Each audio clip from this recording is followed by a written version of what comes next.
Welcome to the Firecatcher Report. My name is Amotayo and I'm so glad you're here. In today's video, I'm sharing a clip from an International Women's Day event hosted by Patricia Bright and Isufado. Hi everyone, thank you for coming down. Someone asked a really great question about when it's time to give up something you love when you're overwhelmed with other responsibilities, and I really loved her response. Now, if there's a different return that you want and you're not getting it, then you can be practical. Like if it's a monetary return, that's not like social media is a business, right? If the social media you uploading isn't giving you the return on the investment, the love is not enough. You need to be paid because you're just, they're doing it. But you might want to do a pivot. So you might want to reduce the amount of time you spend on it for just love and then start analyzing, okay, the return I want is a figure. Is there an alternative way I can make it figure? Because you may realize that, okay, I've actually learned the skills of content creation, speaking to an audience, film, etc. Is there another way you can get the return that you want, but maybe not on your platform, but maybe on a different platform? You just need to analyze, what is it about love or is it return? What's the most important thing? There are people who paint at home. They never plan to sell a print, but they love painting, right? They love doing hair, they love whatever. So you need to work out, is it the love or is it the return that's the priority? If the return is the priority, you might want to think about a pivot. And also working out how to balance it with the other important things that are in your life. If you love something, like everybody needs their thing, their vice, their outlet. You can't give up on your outlets if it's genuinely an outlet. That immediately reminded me of one of the tips that I shared in this video. Figure out what your key goal is for being in this creative space.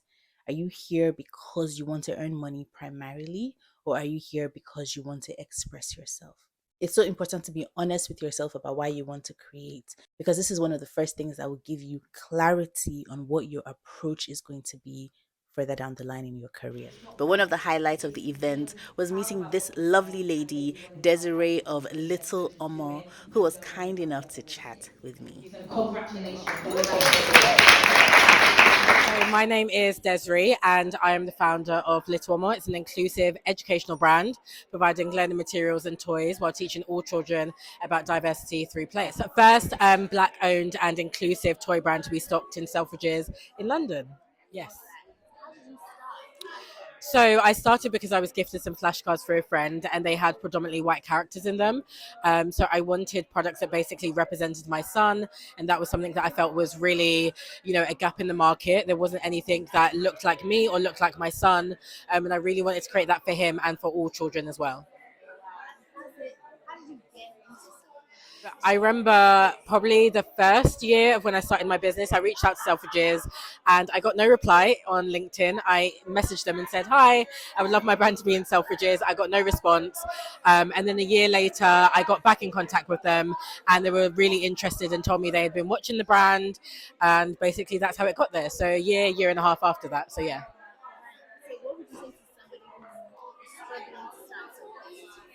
I think the biggest thing to understand is like no's are okay. I've had so many no's from different retailers that I've wanted to be in. And sometimes you have to realize that no might be, no, it's not for you, or it might be no, and you need to do that later on. So don't ever take a no as your business is not good or your product or your service. It might just be that it's not for now or it's not for your business. So yeah. Thank you so much.